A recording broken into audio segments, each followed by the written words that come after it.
Hello again. It's Lit Book Reviews back in your life here for another one. This is the podcast where we discuss books and all things books. I'm here again. I'm Zeth. With me, as always, is my co-host Kaladin. And today we have a guest with us, Dalinar himself. And we are back to discuss Napoleon: A Life by Andrew Roberts. This is part 3, titled Denouement, I believe is how you say it. Which, by the way, the definition of denouement is the final part of a play, movie, or narrative. So we are in the final stage of this book and Napoleon's life. So yeah, we'll just get right into it. Before we get into the details of what goes down in this part, we have finished the book. This has been a long journey for Andrew and myself. Nathan, I know you've been done with it for a little while. So at this point, it's really a measure of your ability to reach back in your memory very far and remember what happened in this book because you read it so quickly when we all started. But now we're all done and caught up, so just as one more refresher for one last time, this does have 21,000 ratings on Goodreads with a 4.20 stars out of 5. Came out in November of 2014. So I gave this one a 5 out of 5 stars overall. I loved this book, even though it took a long time.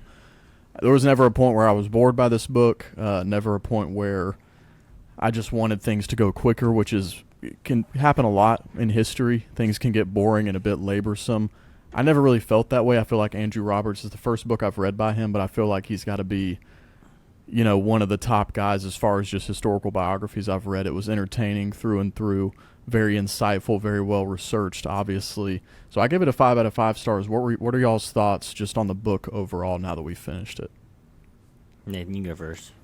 Yeah, I did want to briefly just say thank you guys again for this opportunity. It's been a lot of fun. I'm excited about to wrap this one up, and I'm not sure if I mentioned it to you or not. Went to a few holiday functions and was recognized by more than one person, and they said, "Hey, they saw you on the review." Now, in all fairness, there are people that we all know that went to school with y'all and stuff like that, but. Hey, famous fame, though. Yeah, and there's one friend of mine, Rick, said, "Man, I watched the whole thing. I couldn't turn it off." And anyway, I was tickled by it, and it was a lot of fun. That's and awesome. I'm just want to thank you again for this opportunity. I love the book. I was ignorant, really, truly, of Napoleon. And it was one subject matter, that whole part of France during that period, the whole revolution and everything going on. It was not something that I was really familiar with. So for me, it was not a review. It was truly new information, and I thought it was just presented in a fabulous way, in a fluid way that was entertaining. I think Jesse, to echo what you said, there was never really a part that I was bored or had trouble moving forward. I had some emotion as the book went on, and I guess we're going to talk some about this when we specifically talk about this third section. And we'll talk more about that, but absolutely I would give it the 5.0. I would absolutely recommend it to anybody. Yep. Andrew? I agree. No, I think the same. He's not brought up in like what we learn in school, so it's very easy, I feel like, to have a certain characterization of him that's just not accurate. So, I mean, this man needs his props. I mean, obviously, in this section that we're going to get into today, it's less of the props, but, I mean, still, the man really accomplished some things, and, I mean, it makes sense on why he is considered, like, one of the greats, and now I feel like I have at least a better understanding. Dude, it's honestly gotten me kind of excited to go back, especially in this section with how much Russian's involved, to, because I have those books on, like, Catherine the Great and Peter the Great, because I feel like it just gives me more context now to like go off of Russia prior to the 1900s, just because I don't know anything about that time period. I know like I know some about 1900 on, but anyway, very I mean, dude, if a couple of things would have gone a different way, I mean, like all of Europe would be completely different, I think, right now. So it's just crazy to think about, but definitely a super influential guy, and hopefully one day another movie comes out, man, because that movie's trash. Hopefully someone like Nolan gets their hands on it next time. Yeah. Hopefully. But yeah, overall, I think I would agree with you. We didn't hear much of him. I think my overall, not to jump too far forward, but just my like singular thought after finishing this book is that one thing Napoleon is always doing that we've seen so far is comparing himself and also trying to emulate his heroes, the likes of Julius Caesar, Alexander the Great, and those types of people. And now after reading this, it's partially because of that, so it's kind of hard not to, and it seems obvious, but truthfully, and with merit, truthfully and with merit, he is amongst those people. Now, from now on, when I'm reading history and thinking about Julius Caesar, Alexander the Great, Napoleon is now going to be amongst them just because, 60 battles across his military career, so many of them are, world famous battles just amongst the history of war. So, I definitely come away from it being just pretty fascinated by his whole life. It makes sense now why he is such a legendary figure in human history. So, and again, just love the way that Andrew Roberts presented this. I would recommend this book to anybody. And Andrew and I actually the other day did a video where we discussed all of the books, the nonfiction history books that we read in 2023, and we both agreed that this was S tier, which just means it's like the best of the best. And we only had a handful, like 3 books over the entire lot of them that were at that level, and this was one of them. So overall, very much enjoyed this book. Agreed. Sweet. All right, cool. Well, that's that. We are now done with it.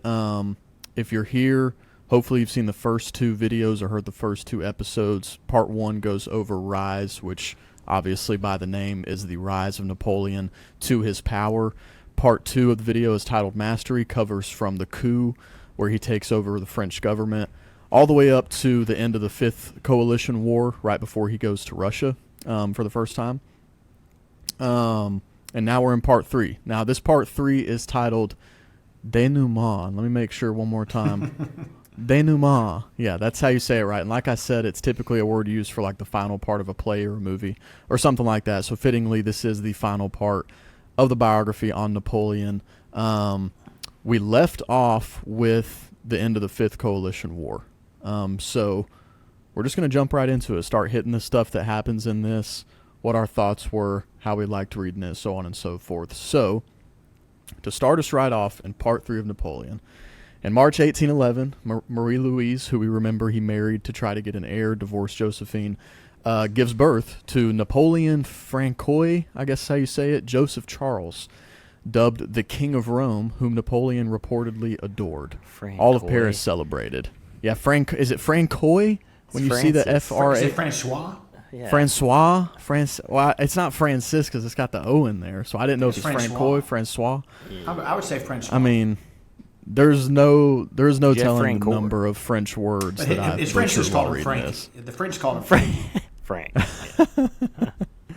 The young King of Rome. So, yeah, he's finally got his heir, and Paris is really excited about it, apparently. So, not really much to say from that on, other than Napoleon does have his heir. And I guess the important thing to take from this is from here on out, especially getting towards the end of his military career, he's always kind of thinking longevity-wise for his empire and wants his son taking the throne after him to be a priority as far as how he runs the empire. So, let's see if that happens.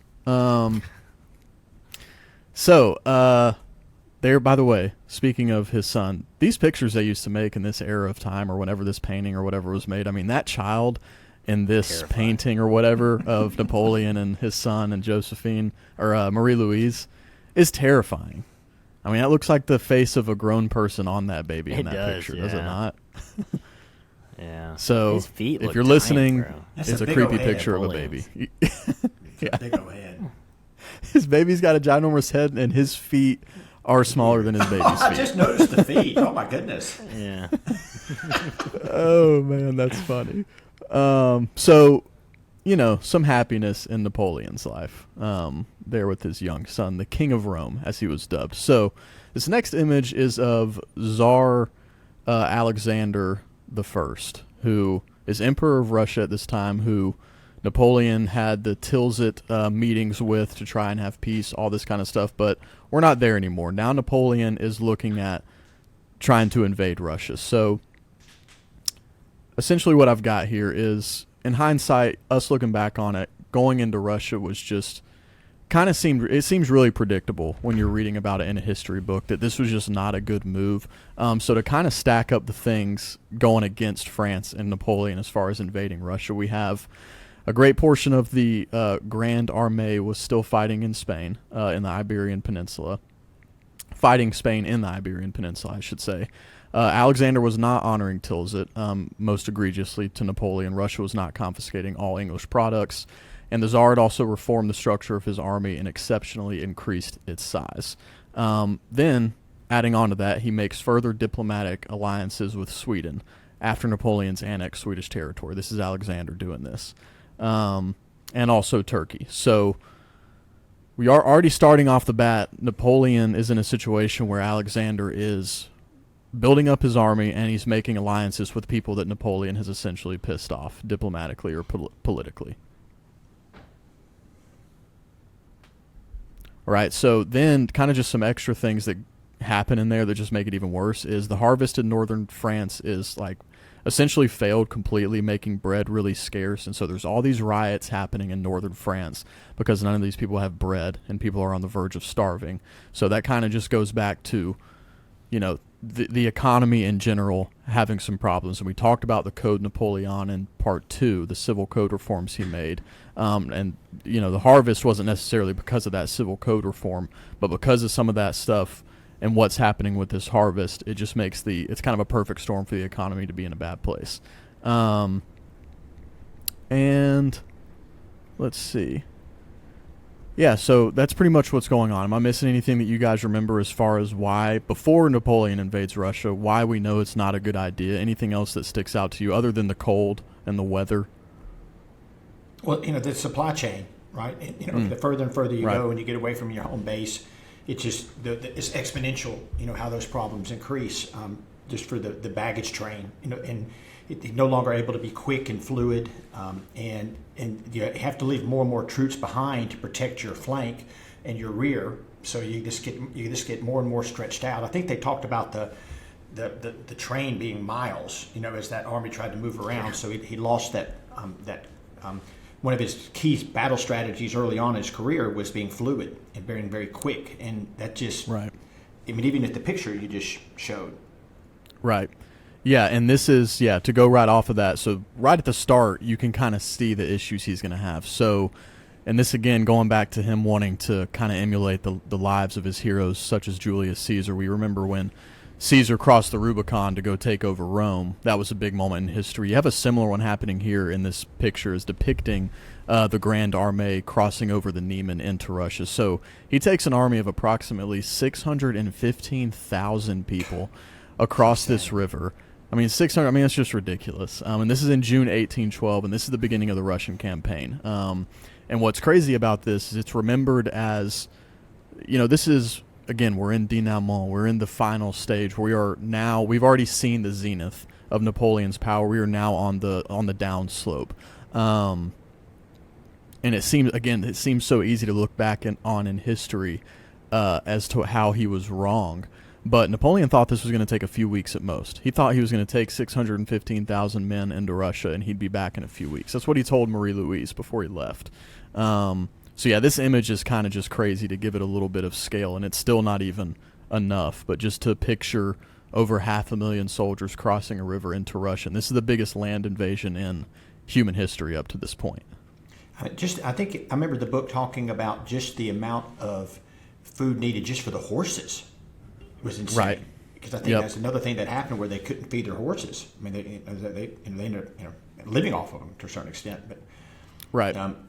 Because that large going through the countryside, they couldn't live off the land. I mean, they would all be gone. I mean, they had to bring food and stuff with them. Right, and that's a great point, because I have one note here just because it was a crazy statistic. An average of 1,000 horses died a day during this campaign, which he thought it was going to take about 3 weeks. Give or take. It ended up being a 175-day campaign, and he had 1,000 horses dying a day. I mean, those numbers I can't really fathom. I feel like if he would have slow played it, though, because it seemed like he had some success here and there, it's just he tried to do everything too quickly instead of just slowly moving that way. Because he's in, what's the capital city of, Moscow? No. It's one of the bloc countries. It starts with an L. It's, anyway, it starts with a T. Leipzig? Oh. Maybe. Anyway, it's just one of those countries there that they kind of like set up base, and it's like right next to Russia, and it's like, well, I think it kind of mentions or Latvia. Yeah, Lithuania. It's Lithuania that it's modern day Lithuania. But anyway, just how I feel like they kind of set up a base there, and then he even talks about how I think Roberts briefly mentioned something about he like could have gone back, but he's like, nah, let's just, like you said, he thinks it's just going to be done so quickly. He just kind of over anticipates it. But and then because they even talk too, right, about them like shedding their coats because and like leaving them, right, which ends up being a big mistake later on, obviously, but because they start off, I guess, in the summertime, and then it's so hot, but then just the it's actually shortly after this image is depicted here. It's really hot when they did this, and they're so exhausted and whatnot from this crossing that this is when a lot of the army just starts throwing their clothes to the side of the road. Yeah. Did you guys get the feel though that if they would have slow played that? Because I mean, he still had. I mean, obviously, he ends up retreating, but it seemed like they still had success despite literally losing 1,000 horses a day. You know, like didn't it kind of seem that way to where if like that he was kind of close to winning. It's just he made a couple he made a bunch of errors, but then there were a couple that were like you can't come back from. In the beginning, yes. The further he gets into Russia, that changes, and he's just making error after error. But in the beginning, he's basically got 3 armies that he's trying to defeat piecemeal before they can link up with each other. And they're about to defeat, I think it's Bagration, whatever this guy's name is, who knows. He's got the second army, and he's about to be defeated. But then Jerome, again, we've got Napoleon's brother in here just screwing things up. Oh, that's what it was, yeah. He just screws up the command. And so they lose the opportunity to beat that army at the outset of the Russian campaign, and everything kind of goes downhill after that because that gives Bagration, if that's how you say his name, I'm sure that's not right, and Barclay and all these other armies, Barclay is kind of in charge of it. It gives them the opportunity to pull back further into Russia because their whole plan is, as Nathan mentioned, is just to stretch them out. But if he had got that early victory, it would have been a lot different, I think. Yeah. And I think part of it is, too, Andrew, is that, money was pouring out of France to sustain him, and he was not getting the revenue coming back in. He was not conquering lands. He was not increasing the size where there was tax revenue coming in. So one side of it is I don't think he could really sustain that long battle. In other words, he had to have some quick successes for the momentum because otherwise, the longer it goes, the more he's hurt. Because also in the background, we have England is financing this. If you remember correctly, a lot of money is pouring out of England. They're basically, to a certain extent, giving aid to these countries to fight their battle. So his old nemesis, of England coming back to play. So I think time was against him more than for him. So yeah, that makes sense too.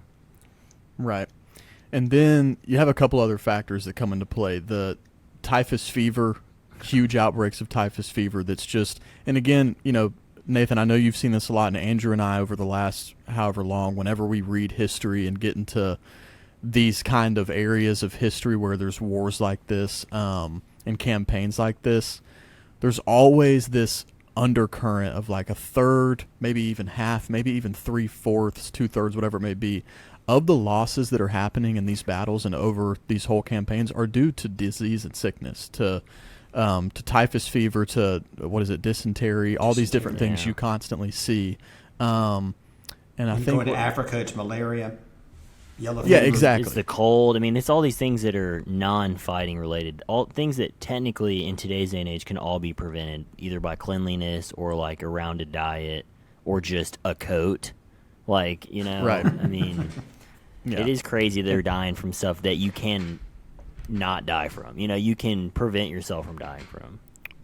Right, exactly. And so that being said, within a month of this invasion that is to last 175 days, he's lost 1/5 of his men to sickness, and about 50,000 of those approximately were to typhus. That's insane. And the thing about the sickness is, it's not like a battlefield casualty where they get shot and then basically they're having to dispose of the corpse. This person is sick and drains resources. And basically takes other people to care for this person who's sick because not all of them died. So the sickness is I think I'm making up a word when I say doubly, but it basically exasperates the issue because they're still draining resources caring for these people. Yeah. Right.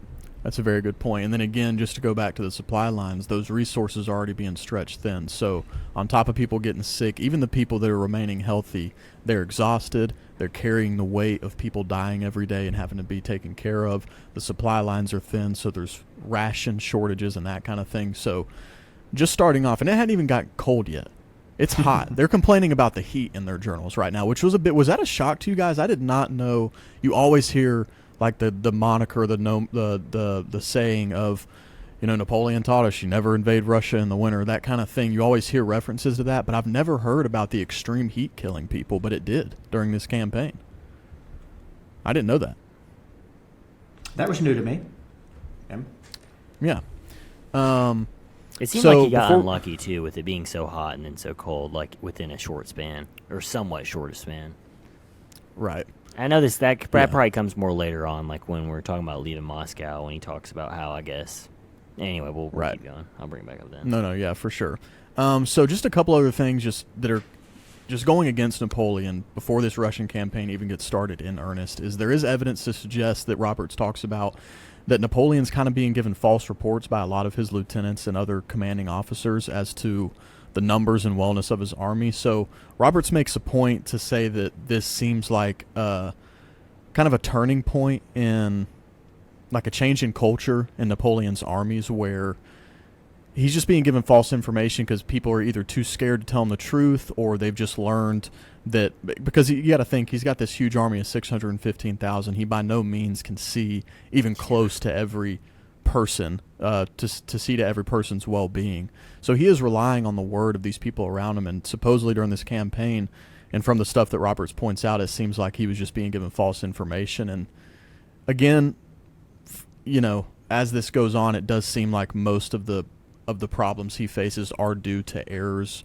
in decision making on Napoleon's part, but there were things like this that seemed to kind of just add to the pot of things not going well for him.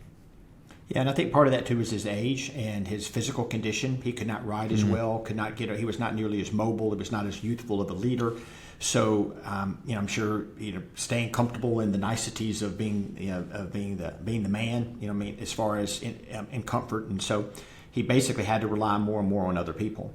I think another factor going on too, I failed to mention, was the fact that these areas that he's going into, there is no friendliness toward him. He is not. There's no gray area of is he a hero? Is he freeing these other people from oppression of someone else? He's just a conqueror.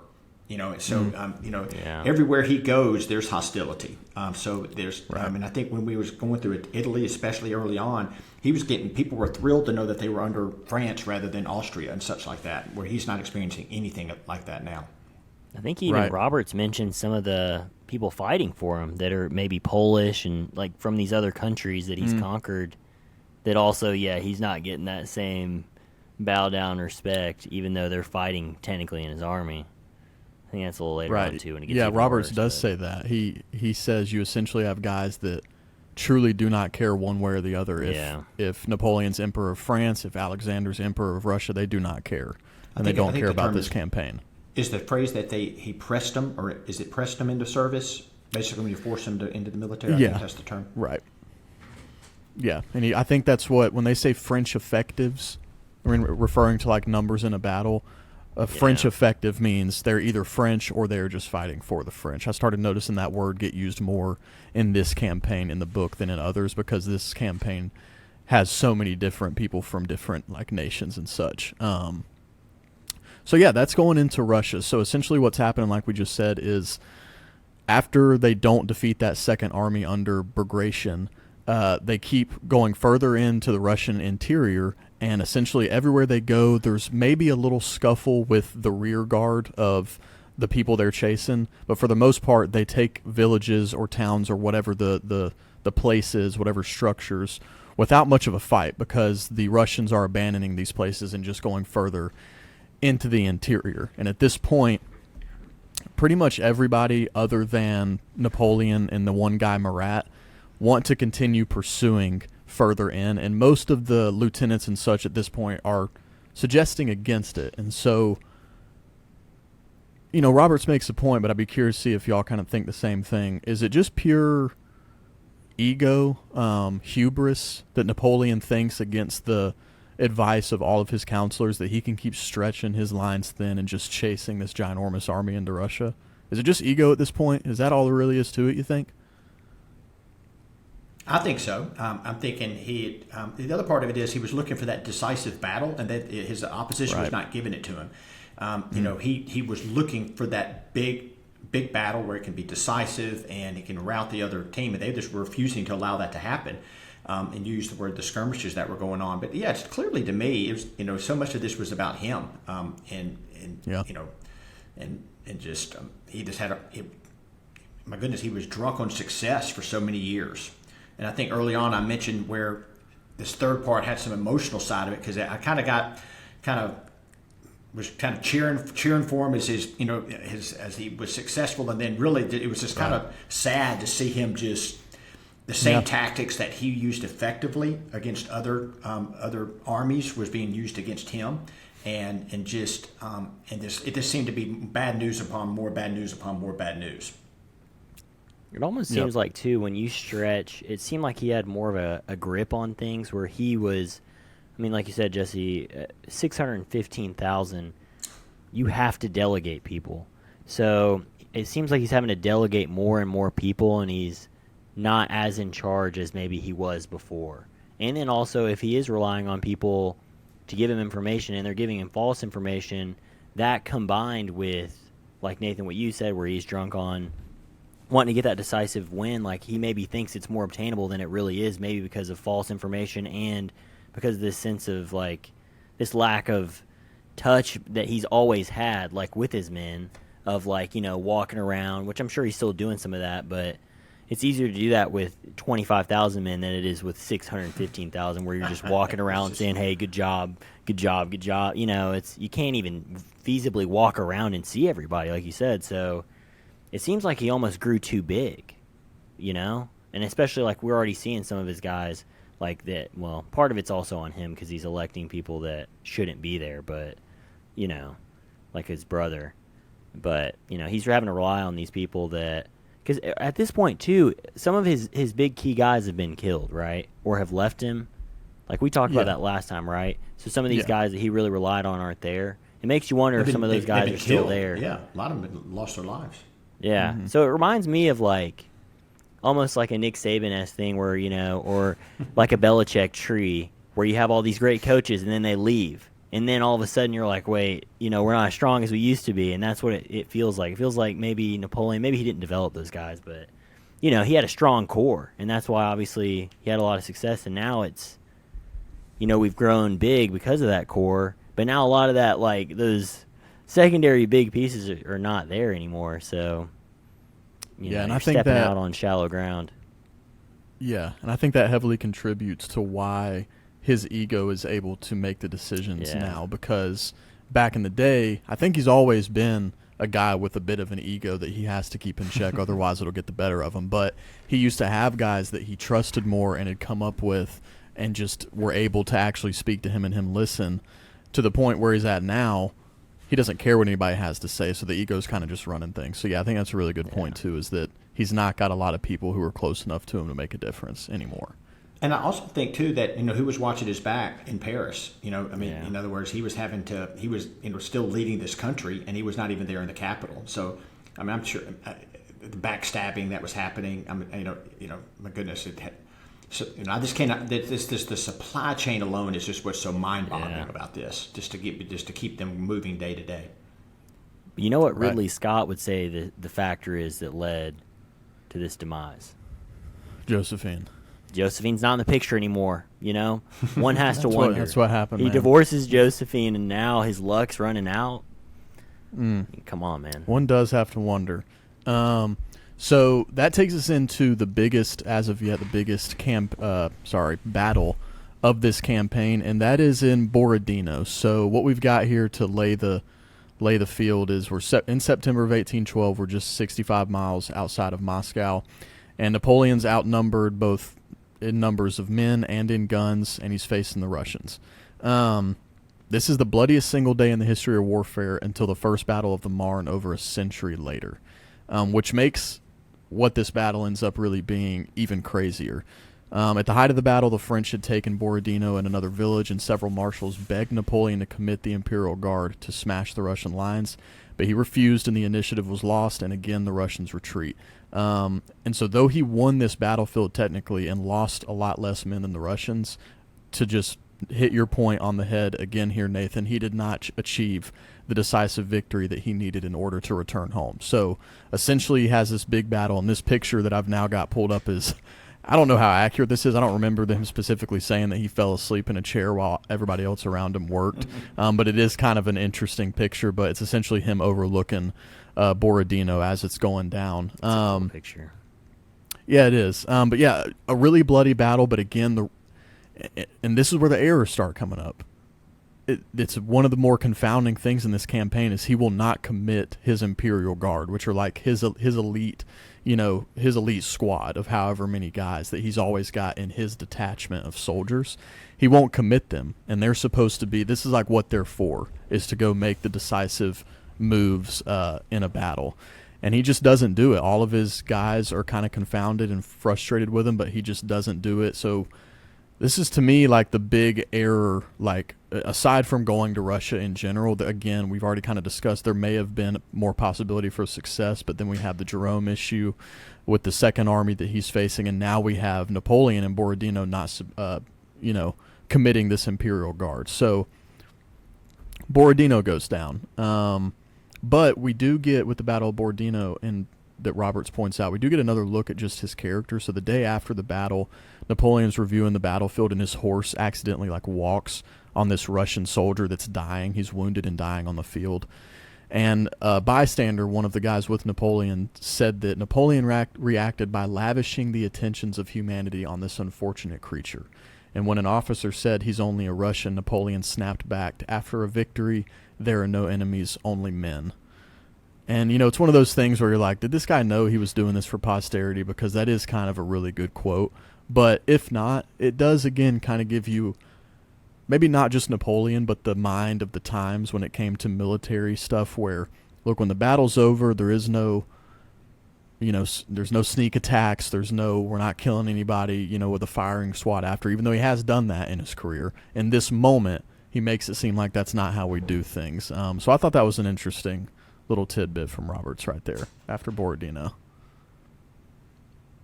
I like that. I think it's telling looking at the picture. They're still characterizing him as a smaller fella, and when we really know he wasn't below average in his height. There was kind of a British characterization of him, but when you look at that picture, it's kind of telling that, you could tell by just he's like substantially smaller than any of the other people that are standing behind him. Right. Yeah. But that picture also shows him, in that, I'm not, basically, I've made up my mind. It just right. seems to be very stubborn. Yeah, a little smug about it. To bring back up, dude, Jesse, what we just talked about too, though, that I feel like it's tough for like me or you or like even you too, Nathan, to understand like the rules of like battle, like and how it actually like really is, And it makes sense that, like, when you're... Because I can't imagine what it's like to be... especially coming up with, like, some of the scenes that Roberts paints that, like, I guess were journaled about with, like, men, like, dead as they're eating a horse or something. Like, it's just... traumatizing. So, like, for those guys to be able to, like, when the battle's going on, like you said, to, like, be, all-out savagery, but then, like... there's still rules, You don't just, step on a guy. I'm sure there's some people that are, but I guess there are still, like Napoleon sees it, there's still a way and an etiquette. Like, even though battle is so savage, there's still, like, a weird etiquette line that I feel like is just because, in our lifetime, we haven't really gone to war. So, like, it's tough for us to understand, like, at least me and you, Jesse, what is that even like? What is the... Because it just doesn't seem like there's any etiquette in war. But then I guess during these time periods, people are always fighting whatever kind of skirmishes. So it is kind of weird to think. And it reminds me, dude, of Promise of Blood. And there's a scene in there where, they're trying to take over the wall. And then they decide, all right, we're, like, not fighting anymore. And they, like, let them, like, hop back over the wall and, like, don't shoot them as they're retreating. Which I don't know how accurate that is to, like, how battles were actually playing down. But it just reminds me, too, of, like, the scene, I think it's in World War I, where... it's like maybe the French and the Germans, like I think on, or maybe the Brits, I can't remember, but anyway, they like stop on Christmas Day and like have a soccer match in no man's land.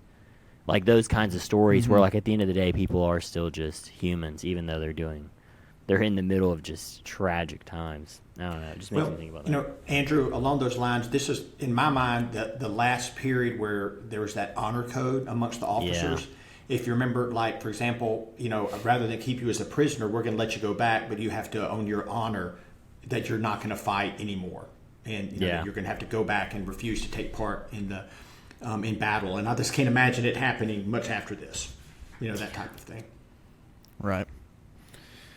Yeah, so I just thought that was really interesting because I think we haven't seen it completely consistently in Napoleon's military campaigns, that he's showing this kind of well, as this guy put it, lavishing the attentions of humanity on this person. You don't always see that from Napoleon, I don't think, but it is here, so I thought that was an interesting little quote there.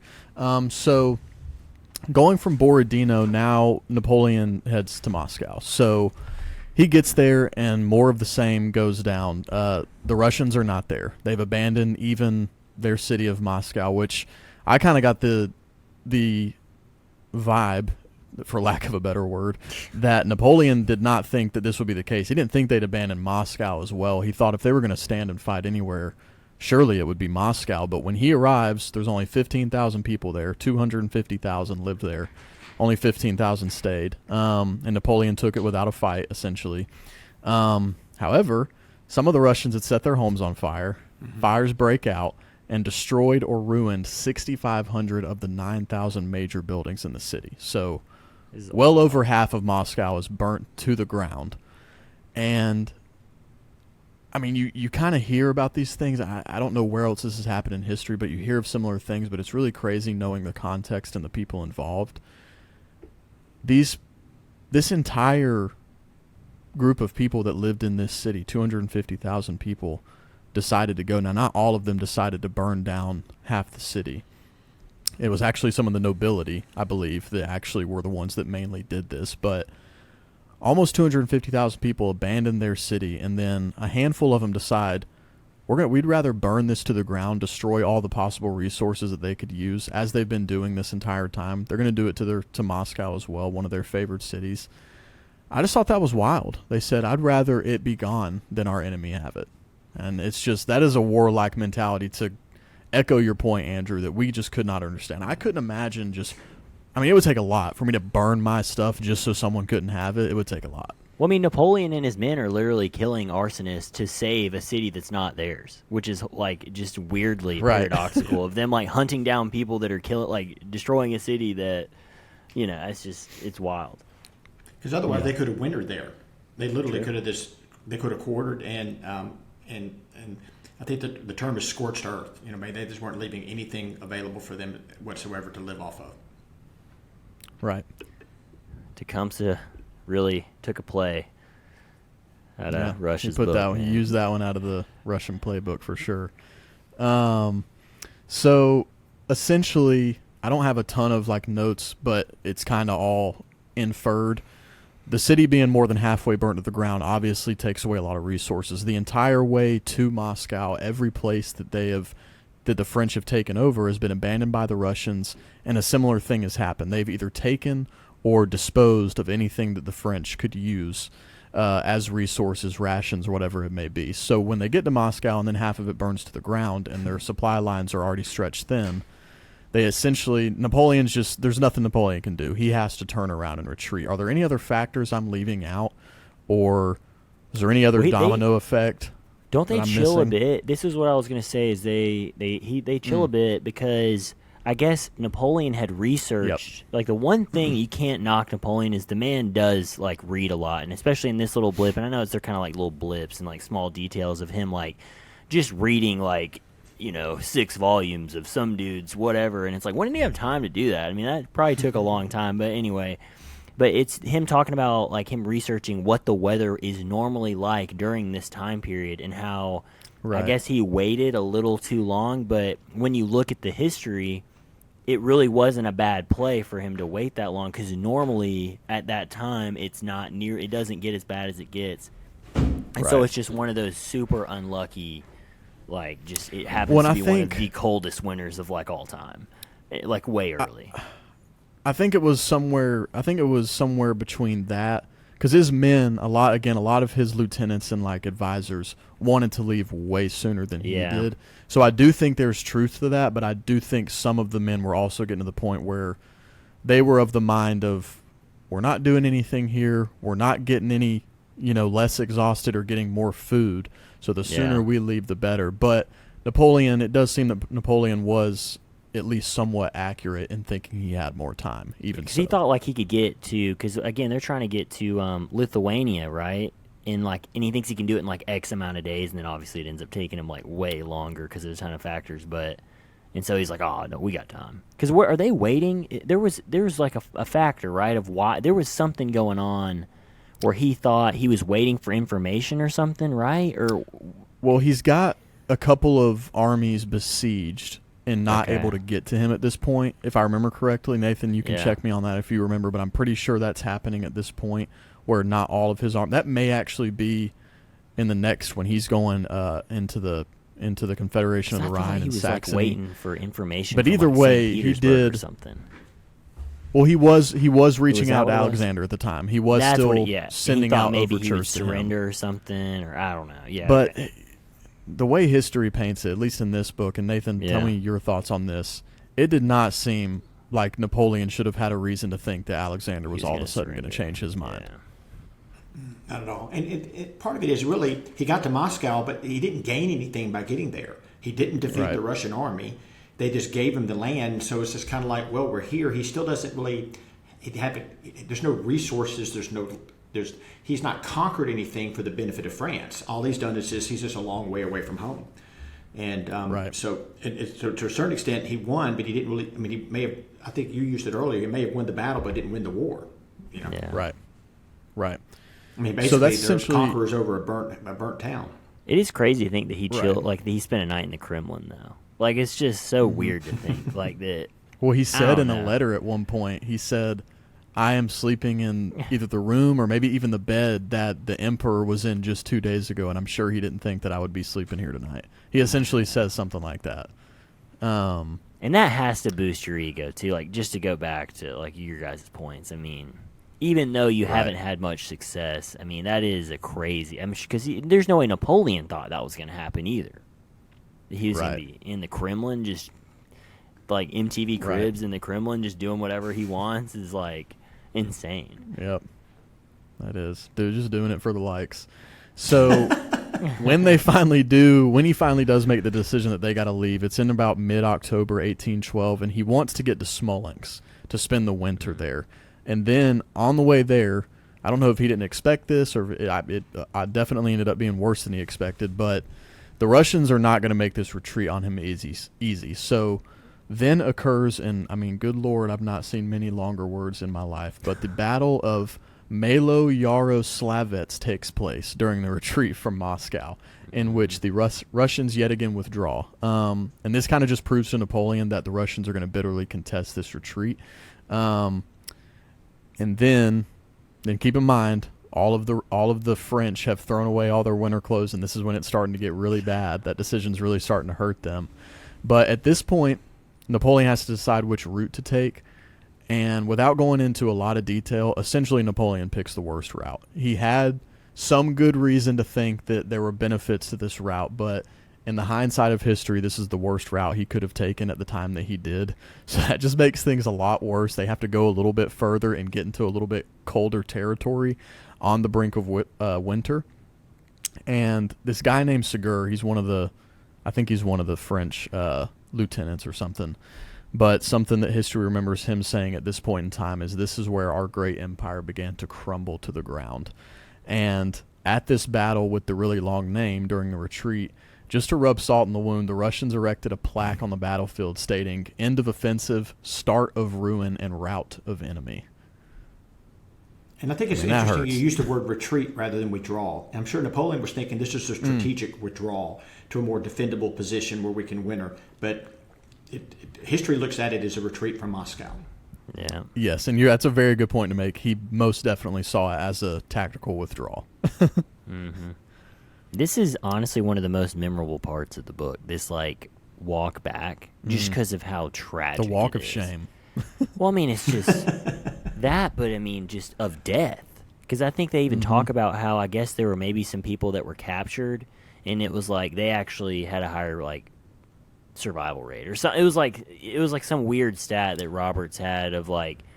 I can't remember. I don't know if you know what I'm talking about, but it was actually you stood in more of a chance to, I don't know, like get left behind for the Russians to capture you than to keep going. And then, but that's not to say that the Russians treated their people well, because they still like killed you essentially, but you will at least live longer somehow. But I mean, that there's is in a the book. breakdown within the army of help me out with the word, not integrity, but basically, you know. They were stealing from each other. You know, basically, it was kind of survival of the fittest. The morale was corruption.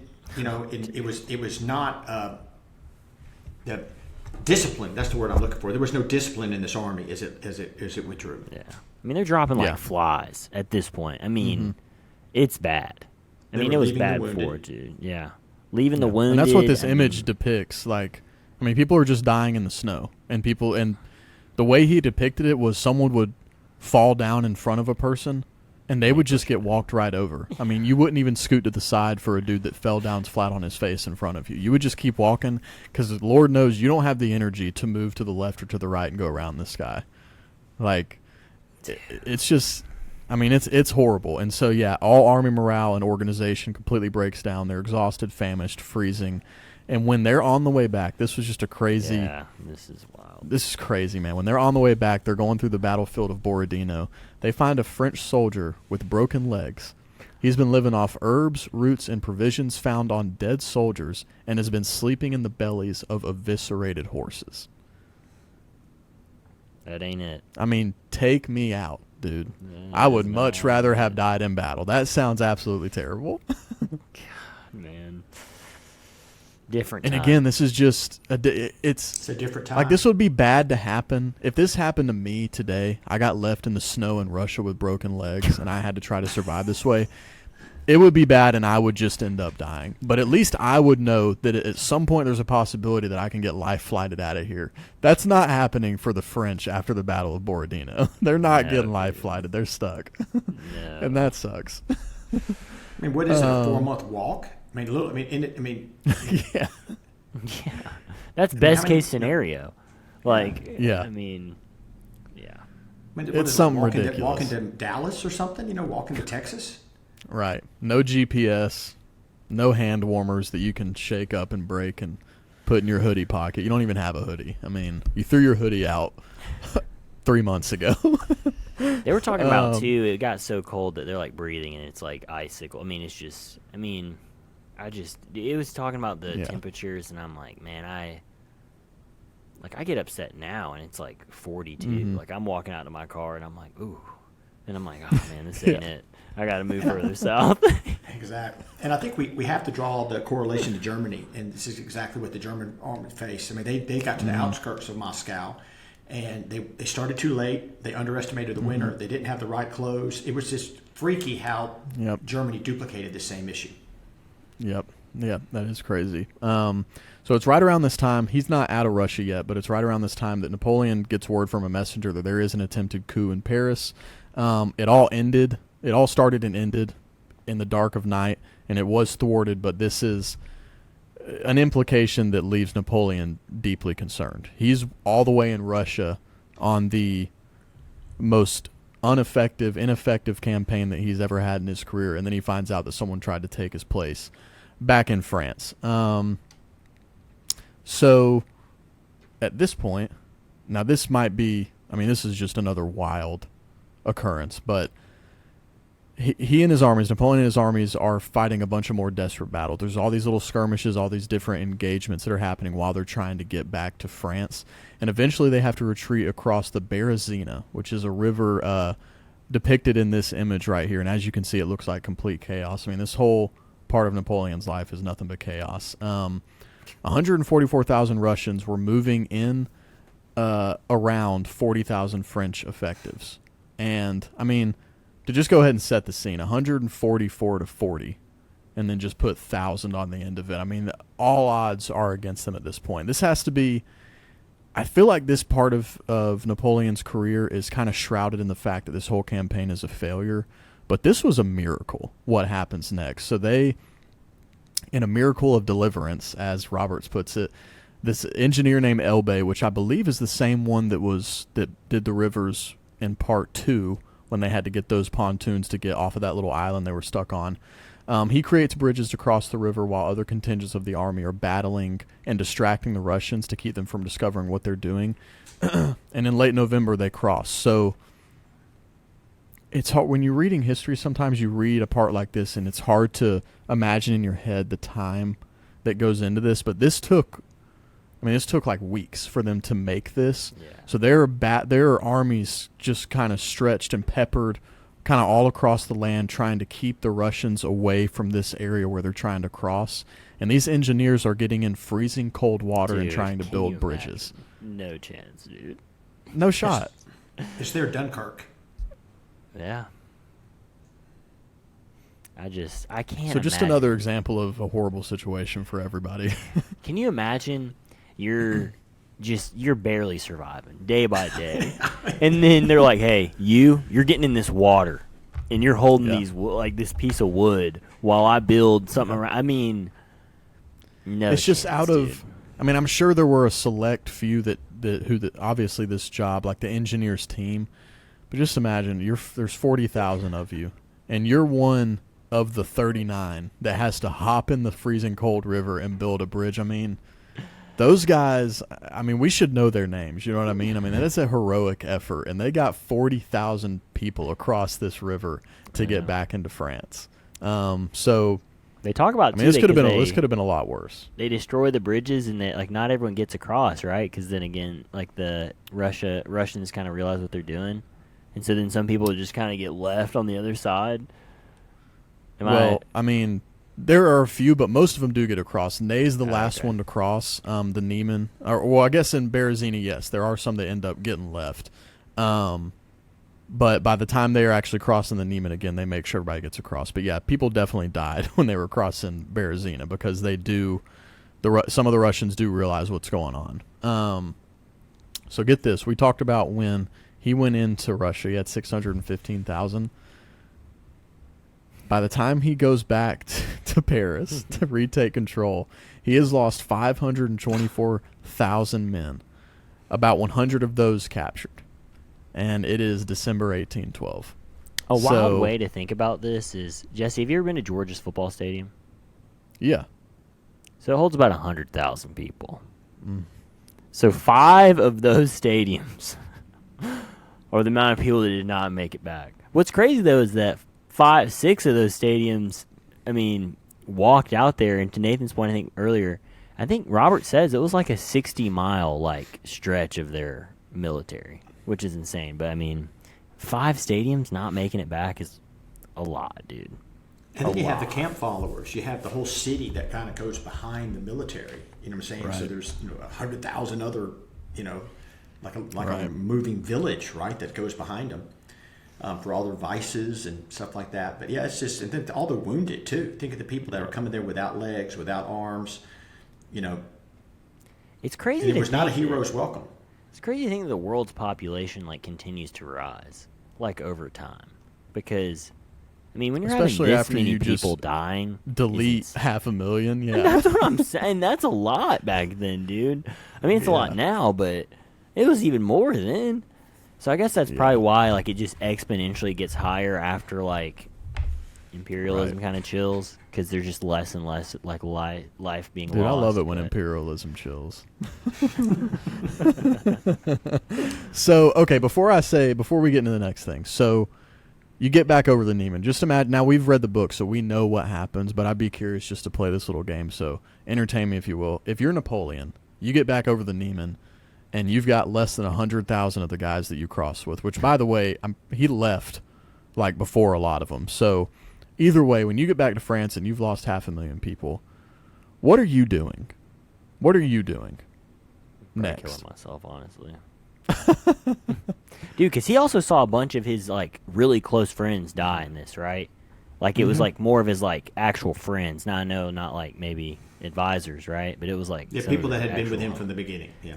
Yeah, I mean, dude, this one's tough to come back from. It's tough. Well, I don't know what your answer may be. It's a bit of a rhetorical question because I would imagine, at least not immediately, you're not thinking, all right, we got to go back. And we got to get that one back real quick. So Hey, let's run it back. pretty guys. much the main gist of Napoleon getting back to Paris is that he begins mobilizing as many men as he can, takes some of the men out of Spain so that he can refill his ranks. Then he has Sweden declare war on him, and then Russia and Prussia start mobilizing their armies. So at this point in the book, I was thinking, surely at this point, and he does try throughout all this, there are some talks of negotiations. There are mock treaties sent back and forth. And he never gets there, but I just can't imagine the gall to lose 500,000 men and then start pulling up conscription classes that aren't even due for another 2 years and pulling people from another campaign that you're not planning on quitting anytime soon. You're just taking soldiers from there so they can lose some more too. I mean, he's to say a saying that you're not supposed to say anymore. He's off his rocker at this point. Yeah, and the other way to look at it is basically, if you cared about France and to save France, he would have accept the peace terms and the consequences of being the loser, right? But the same thing happened in World War One, where it was like every country had so much loss, so much tragedy, so much sacrifice. They couldn't just quit and call it quit and stop. They had to get something. Right. And so he would have had to have given up so much of all of his gains that had been happening in order, because he would lose all this territory, and his ego would not allow that to happen, even though it would have absolutely saved the common French person, if they would have gone ahead and faced those consequences.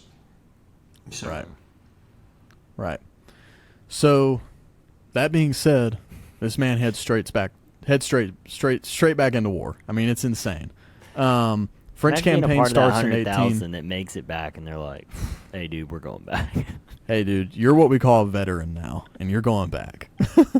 1813, he renews a campaign, and in this one, he's mostly focusing on recovering Saxony and the west bank of the Elbe River. He has a couple victories at like Lutzen, Bautzen, but in that latter victory, he does lose his closest friend at this point in his life, Duroc. So to kind of that's who it was. Yeah. Put everything on top. He's already lost a ton of friends at this point, but this one, and he actually gets disemboweled by a cannonball. I mean, what a way to go out. But this is kind of the last in a long line of close friends that Napoleon has lost. He doesn't really have, if I remember correctly, anybody that he can really trust in situations when it comes to military tactics, diplomacy, and that kind of thing. He does still have there's still Talleyrand around, who for whatever reason he just never gets rid of. But people that with the perspective of history, people that we know he could have trusted, this is the last one, and he's gone. And so, the overall loss of these battles forces Napoleon to accept a ceasefire. During this, Napoleon tries to keep Austria from joining his enemies, but he can't get anybody to agree at anything, and everything falls apart at what's called the Congress of Prague. So really just kind of one step forward, two steps back is where Napoleon's at this point in the campaign of 1813. And that brings us into the Battle of Dresden. So in August 1813, we got a 2-day battle in which Napoleon's army won largely due to mistakes made by the Allied commanders, though still at a high cost. However, battles across the campaign were won for the Allies in most cases where Napoleon was not present, and therefore by the end of the month, any advantage he had gained at Dresden was thrown away by his lieutenants. Ney was defeated shortly afterward while trying to retake Berlin, and Bavaria then declared neutrality, and later in October they declared war against France. So this huge battle occurs, and again, this is just one of those points where things could have gone differently. The Battle of Dresden, which is pictured here now, and this is a big one. This is one well remembered by history as far as just how important it was, or how many people died and how big of a battle it was. But, I mean, they won. The Allied commanders dropped the ball in a lot of ways on this one, didn't commit people at the right times. They mostly waited way too long in a lot of situations to make certain moves.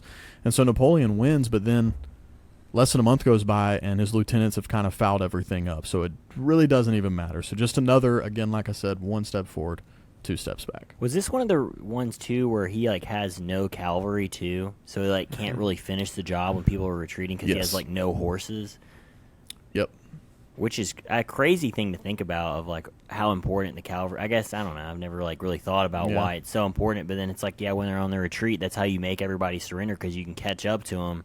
Whereas he can never do that. Like, he was winning, but not, like you just said, he's not fully winning because those guys are still alive. Or they're not, you know, they're still alive and they're still with their army. And he can't afford the losses like the people, the armies he's fighting against. They have more numbers, so... Right. Yeah, and that again becomes kind of a reoccurring thing with all these battles is that he just can't follow up on any of them. So anybody who can get away is able to regroup and continue the effort later against him. So, and now again, he's got more people declaring against him. So at this point also, you've already seen it with Sweden and a couple other places, but now you have Bavaria who...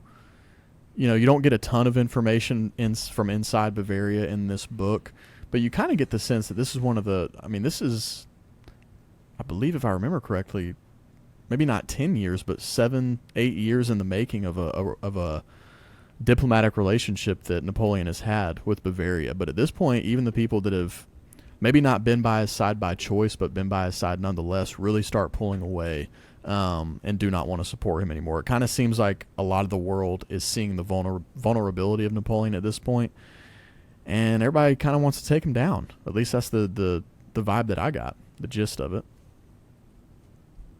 Well, he was the bully, right? Him and France were the bully for many, many years. And it seems like he's fighting and nobody likes a bully. Everybody. Yeah. So that's in August of 1813 when Dresden takes place. Next up, we have what's called the Battle of Nations or the Battle of Leipzig.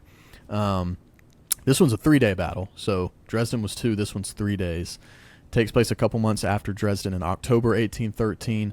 And to set it up, you essentially have 200,000 French against about 360,000 allies. So this is Russians, Prussians, Austrians, and a kind of a mixed conglomerate of other people. So day 1, you see around 25,000 and 35,000 casualties for the French and the Allies, respectively. Each loses about 25,000 the second day. And at this point during the second day, Napoleon kind of realizes all he can hope for is a withdrawal in this situation. And then on the third day, Napoleon is forced to retreat. The retreat's disastrous, and the defeat was turned into a rout of the French. Overall, Napoleon crossed back over the Rhine with only 80,000 of the men he had began the battle with, and there were 120,000 men besieged in fortresses all over the place, most of whom would be prisoners of war by 1814, if not dead. I mean, the sheer numbers of these battles is becoming insane. It's insane. How many people are just... Cannon behind. He's losing cannon. He's losing the huge amounts. Right. And it's just, again, a lot of it is due. I don't have like all the details in here, but you get from Roberts that a lot of these battles are coming down to Napoleon making some bad decisions, which culminates with Waterloo, where he makes just all of him and all of his buddies make a slew of terrible decisions. But you kind of see... And again, you don't know if it's more the ego or if maybe with his age, he's like the military genius is starting to slip a little bit. But, and granted, he was outmatched by like 160,000, almost 2-1 in this battle. But he's defeated greater odds in his career before. But again, he's just making unfortunate decisions that end up not working out. And again, as I said, he's got over 100,000 men that are just stuck and being besieged that he can't use at all. A lot of them end up being prisoners of war, so there's just a lot of resources that he can't even use at this point. Okay. November, this is only a month later, he's returned to Paris. Napoleon receives the terms of the Frankfurt peace deal, which he negotiated, which was then rejected by the British. After Russia and then Leipzig, many in the Senate turned against Napoleon and demanded political and civil rights reforms. The authors of the document of these demands and reforms were banished. obvious response from Napoleon. Napoleon had 80,000 men under arms, with 300,000 Russians, Prussians, and Austrians crossing the Rhine, and 100,000 Spanish, British, and Portuguese coming over the Pyrenees. So, if he wasn't outnumbered before, he sure as hell is now. It's all coming down to this. Not great odds. And I mean, I don't know. I mean, there's nothing he can really do at this point. France is about to be invaded. He is terribly outnumbered. He doesn't have many choices, and those choices are about to come down on top of him very shortly. So, Now, had his wife already left him, gone home? not at yet. this point? Not yet. She was No. still there. Yeah, she's still around right now, but she is not far off from that point. So now we come around to 1814. In January, Napoleon faces an Allied force of 957,000, while he only has 220,000 in the field. And those million numbers men. aren't concentrated. Yeah, it's a million million men. against 220,000. And his 220,000 are not concentrated really very close to each other. They're kind of spread out. Napoleon's army rarely numbers over 70,000, his own army that he has with him. And it's said that around this time he was quoted as saying, "I am not afraid to admit that I have waged war too much. I wanted to assure for France the mastery of the world." When he left Paris for the front on the 25th, it was the last time he would ever see his wife and son. So, right there to it. Seems like a cool reflective moment for Napoleon. He, at this point, when he's outnumbered, 5-1, essentially, he basically says, I might have warred around a little too much. I might have had too many men killed at this point. But it's kind of too late. You're kind of past the point of no return.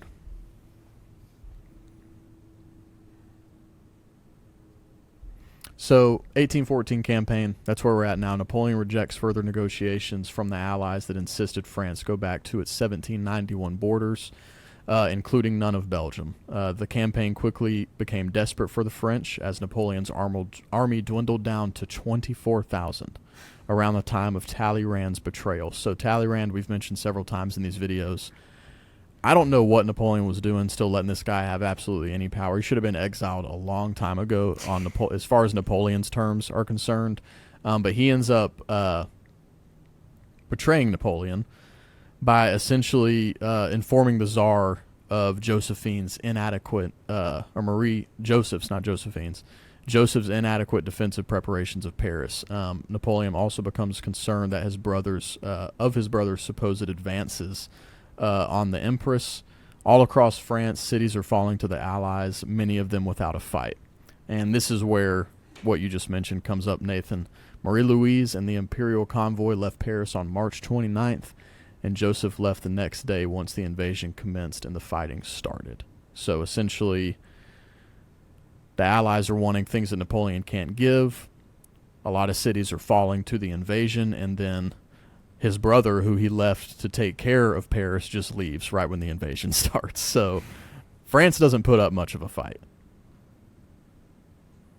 which is kind of sad for Napoleon. After everything he's put in, it's like, wow, you'd hope the home team could at least hold it down for a day, and they don't even hold on for a day. It's less than 24 hours that they I don't know capitulate. why he touched me so much. He was, it just, I agree. think There's it's- something about. Well, he What were you seemingly. saying? In the end, he kind of says something about it later, but in a weird way, he does kind of want what's best for France. I think he makes a lot of bad calls, but I think you just see these little moments of his character where, it's not all just. I think he loves France. Like, he is someone who is like, I bleed like for France. Like, I think he just is a big France guy. I think a part of it has to do with him too, being the guy of France. But I do think he's someone who like really loves his country. So I don't know. I feel like that's a part of it too. And so it like sucks when it feels like he is at least trying to do what he thinks best for his country, and then these other people are just like that he trusts are like, how about we do this instead? And it just screws over everything that he's literally laying. He's like, because he's losing everything. He loses Josephine, then he loses Mary Louise, then he loses his son. I mean, he's losing all his friends. Like, even his family's kind of like letting him down and betraying him. I mean, you do wonder, like, who is he going to in these moments? You know, maybe he has no one. Like, he just has people that are yes. And the betrayal's not even over yet. He's there's another betrayal to occur in the future here. So he had to have felt alone in these moments. I mean, that's what I would think at least. And to your point, Nathan, and what you're saying as well, there's something with all the biographies I read. I feel like I always shed a tear or feel some type of way at the end of a really good historical biography, just because you feel like you've gotten to know a person really well, and just everything that happens, just you get very attached to it. But there is a thing with Napoleon where you know that, he wasn't the best guy in all of history. We're not going to remember him as a saint of a human, but there's something about when you're reading about this because... And I think it's partially because he's up against forces that, there's not good guys and bad guys. Napoleon's not the good guy and Alexander's the bad guy. Both their armies rape and pillage where they go. Both of them want more power and they want more land and territory under their umbrellas. So it's kind of just, the guy you're reading about, and you get to know him. So at least from my perspective, you just get to know him so well that you start to root for him. Even though you know how things are going to ultimately end, you see where things could have been different and better, and you hate it when you see things start to crumble like this. It's an interesting thing to experience about a historical figure that lived 250 years ago or whatever it was. He's reminding me a lot of Rommel in the North Africa campaign where, clearly at this point, is it safe to say that Napoleon was kind of the underdog? Like he had less equipment, supplies. It just seemed like everything was kind of going against him, and he was still able to show up and wage war, right? It was the same thing with Rommel in the sense that, we were sinking all of his supplies as they were trying to get across the Mediterranean to him. We had, had broken their code for a lot of their, communications, and he was still able to wage war and be successful. So I still think he gets cred from this time period when it's almost more like his political side was failing him more than the military side, it seems, at this point. Right. Because he had no support at all back in France for what he wanted to do. Right. Yeah, so essentially, like we said, France capitulates after less than a day. And then Talleyrand, who has just betrayed Napoleon, puts a coup in place to put Louis XVIII on the throne. At this point, Napoleon, of course, at least had to consider it.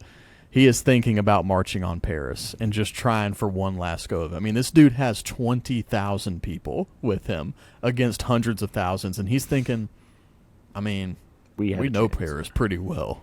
Like, there's a plausible situation where we figure it out in there.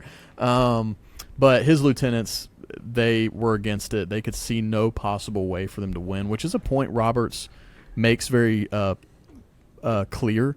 He says that these men that were still with Napoleon hadn't necessarily lost faith in him or his ability, but they just could not see an actual realistic possibility where any man, Napoleon or anyone else, could have gotten into Paris and retaken power.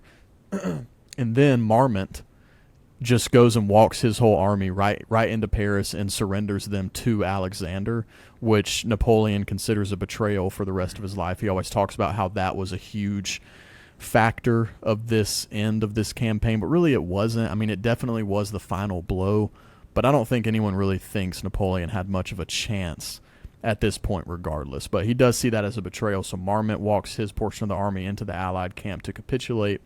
And then the Tsar demands Napoleon's absolute abdication, and he promises Napoleon sovereignty of the island of Elba off of Italy. So we've pretty much gotten to the point where they're demanding his abdication. There's nothing he can really do at this point, and that's all there is to it. So nothing more to say. The Treaty of Fontainebleau, you think that's right? Fontainebleau is signed in April 1814, and this is sad too, man. This makes you so sad, dude. This makes you feel really bad for Napoleon. So after the treaty is signed and he's got to abdicate, Napoleon does try to commit suicide. Now, it is mentioned earlier in the book that he has always kept a vial of poison in a necklace wrapped around his neck for in the event that he's ever captured or anything like that. And history suggests that at this point he did use that, but because the contents were so old, it wasn't enough to do anything, and they were able to heal him before it took its effect. Super, super sad. You hate to see, and I was talking to my dad actually the other day about this and why it's just an interesting why it bothers you so much. Because again, it's not, I mean, we're not even French. So like, what do we care about Napoleon, you know? But there's something about seeing another person just like us, who is a human of flesh and bone, reaching the heights of greatness, especially you hear about Alexander the Great and Julius Caesar, but that stuff's kind of almost in the ether and doesn't feel as real because it's ancient history, so it's very conjecture and we don't know a lot of details. But once you get to this era, and especially further on, but Napoleon's kind of one of the only guys you can look to without going much further back, you're seeing a guy achieve absolute greatness. And I think part of the reason it makes us sad that he falls is because we want to see him go all the way. Like, we don't want to see a dictator be a tyrant over our lives or anyone else's, but to see the picture-perfect version of this where a man or woman, whomever, Napoleon in this case, can achieve absolute greatness, whatever that may be. You don't even know necessarily what that looks like, but it's just sad to see that fall from greatness. I don't know what it is about it. It's sad to see. Especially with how he started off, too. It's that, like, right. exponential rise, and then it's just... Yeah. And then to make it worse, like after he tries to commit suicide and fails, Marie-Louise decides she's not going to join him in his exile, and she just goes to Vienna. So, and this they're still again, writing just letters back and forth. So it's right, strict. Right. And this, obviously, it's especially hard for me to relate to, but you can imagine like how much they talked when the young king of Rome was born, Napoleon's son, with Marie-Louise. They talk about how much he adored him and doted on his son and wanted to spend so much time with him. And he never gets to see him again. And he knows when all this goes down, this is when he realizes, oh, I'm probably never going to see my wife or my son ever again. So it's just one thing on top of the other for Napoleon at this point. It's all coming crashing down. There's still a little more to go, but it's really starting to crash down at this point. So, not to mention that a month after the treaty, Josephine also dies at the age of 55. So, just to kind of add something to it, the woman that he claims he really loved, his true love of his life dies as well. It's just, it's pretty rough in every imaginable way. So yeah, he gets sent off to Elba. This is actually an image of when he ends up leaving Elba, but this is kind of the picture you get. There's a lot of cool art of kind of him just looking sad in Elba, but he's there for 10 months, okay? And they did make him the monarch and give him sovereignty over this little island off the coast of Italy. And it actually, he kind of does this. He does this on Elba and on St. Helena later on his final exile in life. He kind of just gets to work when he gets put into exile. He's like, okay, well, I'm stuck here, so let's make the infrastructure better. Let's fix up the buildings, get the agriculture flowing right. I thought that was kind of cool to see. Like when a man's down, he just goes and it's like, all right, I can't have Paris, but I'll. For sure. Yeah, it's kind of nice to see, I like the commitment. He had money. I think when he went to Elba, he did have some money, some resources that went with him. Yeah, I think he had a few million francs. He was able to at least. Yeah, it's kind of like that Trump quote. I started off. My dad gave me a small loan of $1 million. Napoleon goes into exile richer than most of us will ever be at any point in our life. So what kind of exile is that? Really? Do we really need to feel that bad for him? Yeah.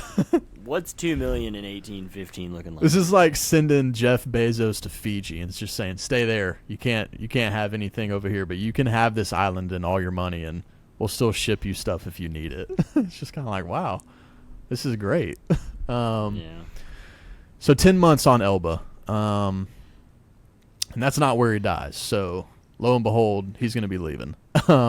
So France, he takes the opportunity because France getting agitated. They do not like the rule of Louis XVIII. He kind of goes back to a lot of the older stuff that policies and all this stuff that has the effect on the people that was the reason for the French Revolution. So I don't know what he was thinking. I don't know if there's a book on him we need to read, but if Napoleon made errors, this guy made more in less time, it seems, because they did not like him very quickly. So it's right for Napoleon to come back.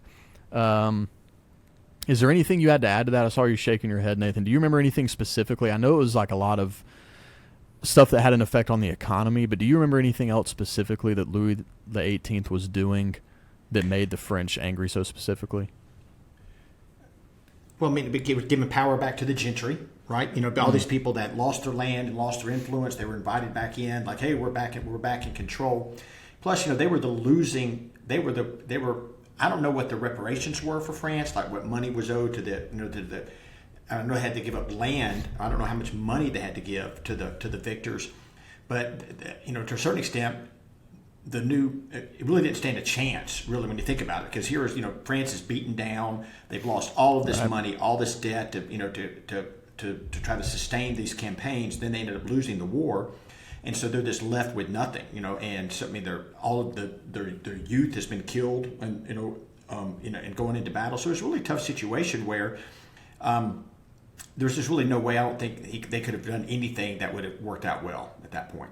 So, but I don't know of anything else specific. I don't remember the policy specifically. Besides, it was just all about the gentry again. Right, sure. So all that being said, obviously the people are fed up with it. That's not going to work out for them. So in February 815, he sets sail from Elba. My thing here's messing up. He leaves Elba in February. On March 20th, after picking up a sizable force without any bloodshed, Napoleon arrives back as the de facto emperor in Paris. He quickly reinstates administrators, lieutenants, and has his government up and running as before his abdication, and he undoes many of the unpopular Bourbon reforms. So this was another just seems like it's out of a movie. Napoleon essentially, to put it in an imaginative form, he's essentially on his way walking back to Paris. He's just picking up soldiers and saying, hey, do you really want to kill me? Do you really want to? Because I feel like you kind of like me more than Louis the 18th. So I'm going to go back to Paris and run things again. That's kind of the gist I got in this part of the book. He could have been stopped at any point in time along the way. Absolutely. All it took was a local garrison to say, oh, that's it. We're taking you prisoner. Yep.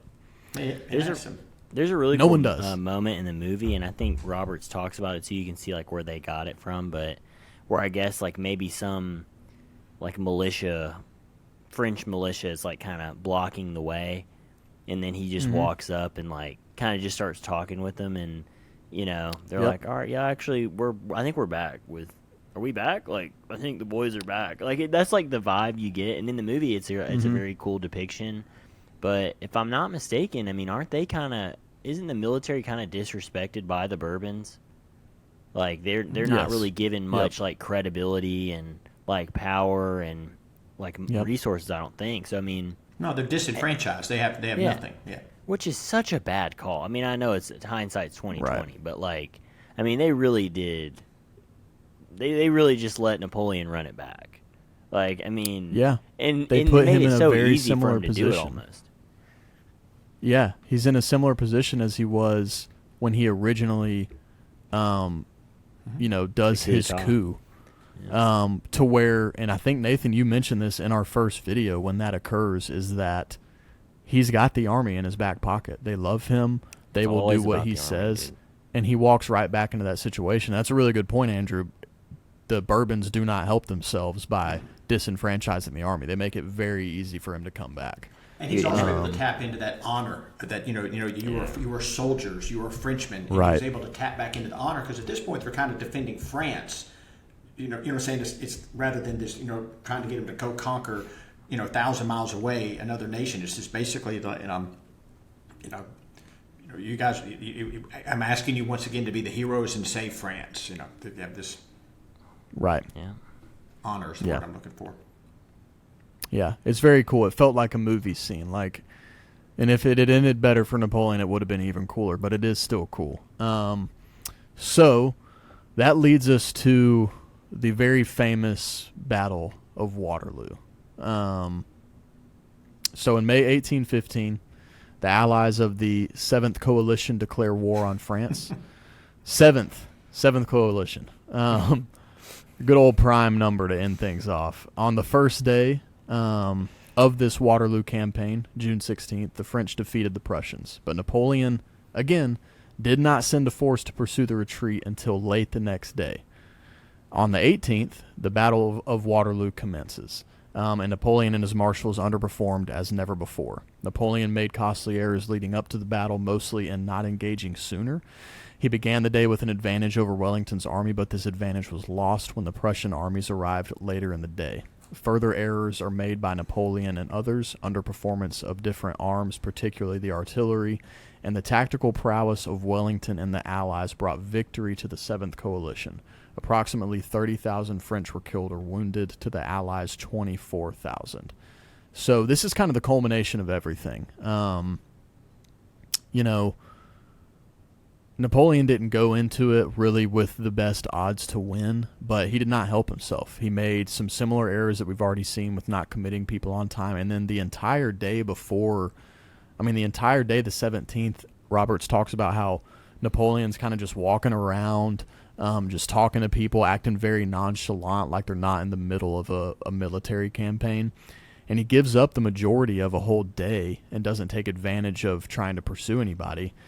And that ends up biting him in the butt, because if he had just done that, by the time the Prussians show up to Waterloo on the 18th, he would have already had taken care of the other enemies that he had to face. So he would have been in a much better position to handle these reinforcements. But, and I feel like that's, it's cool how Roberts points out all of Napoleon's military maxims that he wrote, that he created. Yeah.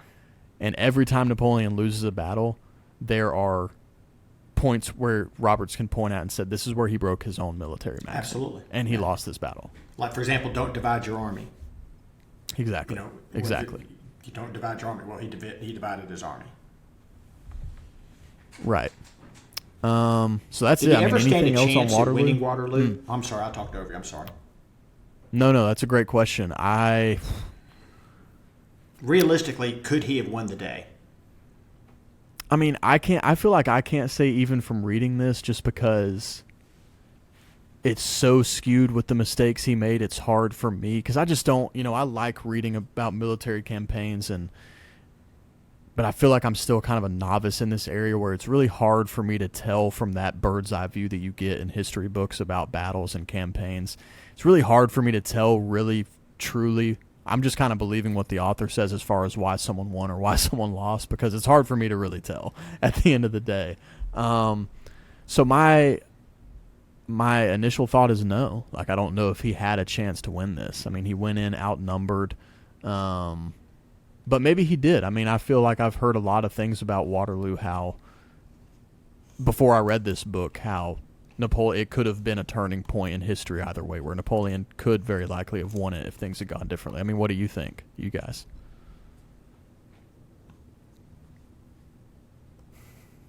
I definitely don't know enough either. It doesn't seem like from listening, because I audible this part, it didn't seem like he played his cards the right way to where it, just what you said, Jesse.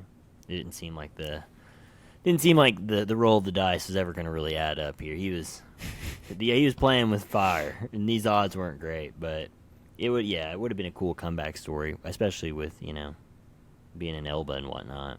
It's more just like the myth, I feel like, of Napoleon. Right. It's amazing he got to that point, to be able to come back and raise another army. It's insane. And to fight on such a large scale. I just think it was truly him against Europe. England was there on the continent fighting, obviously. Right. And all of the wealth of their resources when they really committed. was, Right. So, that's Waterloo. And I always, when I heard about Waterloo, it always, since you know it, even if you don't really know anything, if you've ever heard of it, that's the battle where Napoleon's finally defeated. I always thought, even though it was decisive, by definition, I thought it would have been a little more decisive, a little more of a rout. Whereas, at least from Napoleon's perspective at first, he thinks he can still retain the throne after this loss. But, this is in May. About a month later, he kind of accepts reality. and he abdicates for a second time, and he declares his son king of the French. And this is kind of the end. In July, he surrenders to the British and boards a British frigate to be taken to England. The British decide that he will be exiled to St. Helena. On both the journey to England and the 10-week trip to St. Helena, Napoleon is recorded as having been in fairly good spirits, treating everyone kindly, and otherwise acting unbothered by his current situation. Upon arriving to the remote island with a population of about 4,000, Napoleon said, "It is not an unattractive," or no, he said, "It is not an attractive place. I should have done better to have stayed in Egypt," which I thought was kind of funny. Now, in England, they wouldn't let him off the ship, right? Because they knew he was a rock star. Yep. Right? And at that point, so that... No, yeah, keep going. I was just gonna say that's a big part in the movie too. Like at the end, it's like a cool scene where he's in the ship and it's like a POV of like maybe it's Wellington, I can't remember. It's one of the British generals like walking in, I guess, to give a talk to Napoleon, and I guess he's gonna like officially sign over what he's doing, but he's definitely like in captive, and it's like all these like young like generals like British generals like standing around him like trying to like, and he's like oh man, I've never seen such great, like he's like, you know, giving them like really good compliments, and they're all like, oh, you hear what Napoleon said about me? It's like a funny like depiction, which I mean, as Robert says, I mean, I guess it seems like it was accurate. People still, even the British, who was his biggest enemy, which, you know, he still looks up to him, which I will say that's the thing about Napoleon, too, and Robert says this, too, of, like, some of the stuff that it's quoted that he said to, like, British officers about, like, you know, oh, man, I respect you guys. Like, he seems like one of those guys who's a conversationalist, and I don't know if it's his upbringing and everything, but he seems so approachable in a weird way, whereas, like, Louis the 18th or whatever, there's no way that guy was approachable. I don't know much about him, but those Bourbons, you know what I mean? They grew up in royalty, everything's this and that, whereas even when Napoleon's down bad, he's making these guys feel good about themselves when he doesn't have to. I mean, if anything, he should be pouting and like everything's gone wrong for him. And for some reason, he's like, you know, hyping up some, you know, low-tier British generals and making their like life. It's interesting. Like, why is he doing that? You know, it's just, he's such a interesting character. Yeah.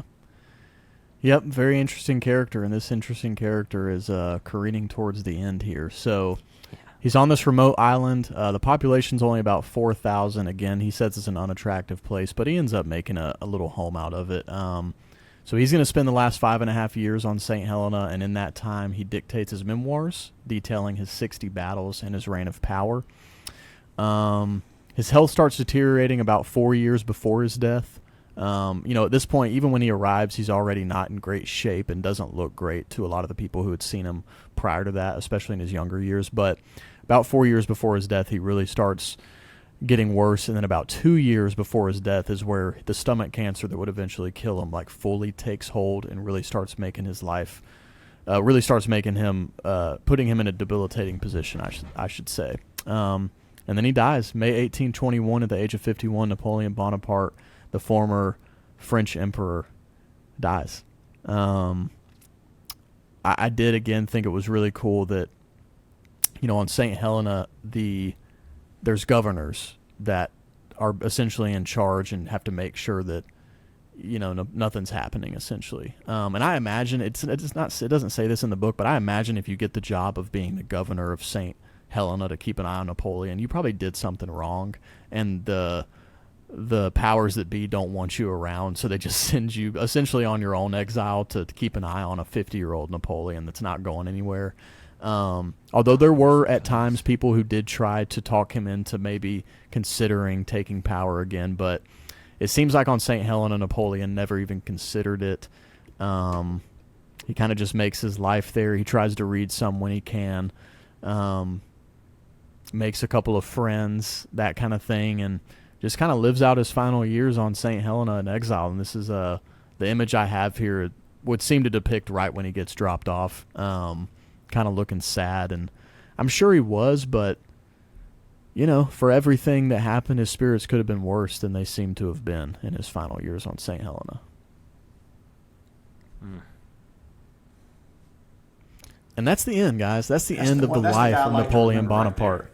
Yeah, that's the one you want to remember, and I wanted to put that at the end because that is who you want to remember. I mean, that's an epic figure of greatness right there. He has the look of it. He does. I didn't realize, dude, that he was 12 years younger than Josephine. Yeah. She died in 1814 at 55, and he died in 21 at 51. Mm-hmm. Interesting. Yes, indeed. So, any final thoughts on the life of Napoleon, or specifically this book? Again, it was great to me. One of the best biographies I've read. It's going to make... I actually have a book, and I don't know where it's sitting right now, but I really want to tell you that it's essentially about the only reason I really care to read it is because of the interactions we got with Tsar Alexander I, but it's a book about the 1821 Greek Revolution. Wow. So I'm excited to read that. I have to thank this book for even giving me any interest in anything that has to do with Tsar Alexander I, but...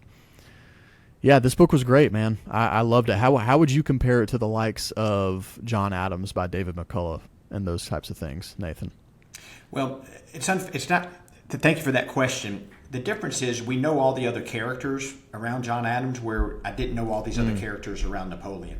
So, in essence, to a certain extent, it's just a different type of read because you're also being acquainted with, Madison, Jefferson, Sam Adams, all the these names we've heard all along, and they're kind of being all tied together. Ben Franklin, Dr. Rush, versus with Napoleon, they're these names that, besides Talleyrand, I've never heard before. So, to me, the book on Adams was also a book about America during that time period and all the other players. Versus this is really just about Napoleon. So it's kind of tough for me to compare. To me, sure. It's just, I don't know if I could read another book on Napoleon and be as nearly as entertained, whereas I could read another book about the American Revolution and still feel like I learned something. I mean, I feel like I have an exhaustive amount of information about Napoleon. Right. Can't imagine what else is out there, right? Yeah. Unless you go to source material, right? Right. What about you, Andrew? What are your overall thoughts on this one in comparison to some other nonfiction or just in general? I liked it for sure. I'm definitely interested to learn more about what's going on in other places now. Like I was saying, just like mainly like Russia. Eventually getting back to Britain and doing more like UK history. I haven't really ever gotten on a big train with that, but yeah, it definitely interests me to go further east and a little bit before Tsar Alexander, but yeah, I'm interested in like Catherine the Great and Peter the Great for sure, because it's just, I don't know, it's just a wild scene that was set here. I mean, he's just very. This was a great. I don't know. He's just a character that is so important that I didn't, like we've said before, I didn't know a lot about, and now I feel like I know a lot for sure, and I feel like he just feels relatable, dude, in the weirdest way. He's like the most relatable, like, world conqueror of all time. He has to be, because, you're not relating to Stalin and Mao and Hitler. Those guys are not relatable, dude, not to me at least. So it's like, and if you are relating to those, you need to check yourself. Whereas, there's just a lot of positive qualities about Napoleon. You guys need to read American Caesar by William Manchester about Douglas MacArthur. Ooh. That is my favorite all-time general type book. Right. Unbelievable. Yeah, and MacArthur was a goat of his era. Oh my gosh. He was a dog's dog. He saved lives. His whole strategy is about saving lives. And if you just anyway, we'll talk more about it later. I would strongly encourage you to be able to read that one because and it's not quite as long as this one either. So this was a long one. I'll give you that. It was long. It took us a while to get through it. We were reading a lot of other stuff, but I really enjoyed it. And that closes the end of this book. Nathan, thank you so much for doing all 3 of these episodes with us. You have been an invaluable addition to this, and Andrew and I have enjoyed it a lot. You've brought up a lot of stuff that either we forgot from the book or you just gave it more contextual information to just make it even more interesting. So I've really enjoyed these conversations. I'm looking forward to hopefully doing some more with you in the future, which, by the way, if you're still listening to this and you're also a Stormlight fan, Nathan has now caught up all the way to Oathbringer in the Stormlight archive. Just out of nowhere, read all 3 of the first books. So hopefully we'll have a conversation with him about that stuff at some point in the future. Oh, yeah, but, Nathan, you got it. This is something my dad got me for Christmas. I don't know if you can read what it says. It says, I can't read it. What does it say? It says the most important step is the next step. I Oh, don't know if you remember that quote from Oathbringer. But anyway. Well, guys, it has been an absolute delight. I've had so much fun, and I we'll hope to be on a short list of some stuff in the future. So. For sure. You definitely will. Cool. Well, if you're still watching this, please do leave a comment about your thoughts of Napoleon or the book or anything else you'd like to see us cover. And we'll see you next time. It's Lit Book Reviews out. Viva l'Empereur, or however you say it. Viva la France.